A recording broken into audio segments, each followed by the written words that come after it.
universalizing a general characteristic of such a thought-formed people. Mind's eye as it is defined within day-to-day thought processes, privately adjacent to our other thoughts and experiences, defines the nature of its environment, engages it, and thus, selectively. The aggression towards mind's eye was meant as a purging, given license. The sexism and a New Age sentiment as it had circulated amidst subject matter and derived here, exercised a reflex, one that had broader motivations to power. The difference between generations for them was still ambiguous, but different hates, neurotic and youthfully empowered alike, had projection of their nature and what creates it a question. Behind the subculture of it, hates of what interprets weakness as itself neurotic, from more vindictive sources than our younger crowd at this moment.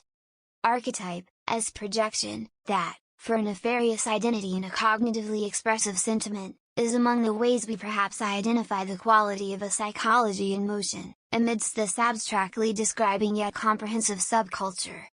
The gangrel, the harbinger, the deformed, the diabolical, the siren.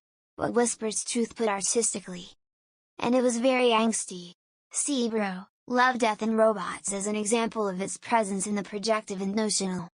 Grimes, the artist, articulated this in a time. But it's perhaps among the notable contexts with which thought is an interhuman implication. As people dealing in form, and as attain naturalization. It's a sentiment about simple natures, men's natures, everything manipulatable. And an inevitability within it.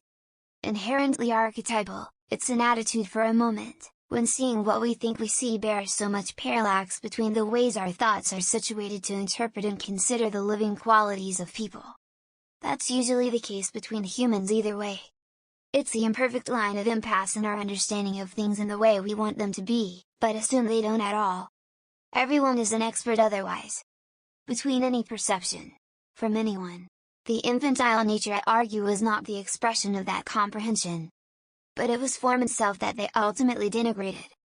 That parallax bearing the insistence of an infantile uncomprehensiveness of the living qualities and intentions of people.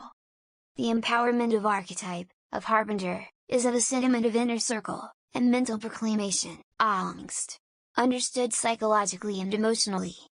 Witnessing the perceiving and projective, thought-formed qualities of that facet and dark-sidedness is observed at context and at a consideration for its nature. These are descended psychologies, they literally define thoughts with thought and nature with representation. That which is an expression of it otherwise, is among the medians with which the general of one's own awareness and intentions are not instantly measured with. The weakness, brutish and or insecurely grasping natures of men, is qualitatively typical for the archetype.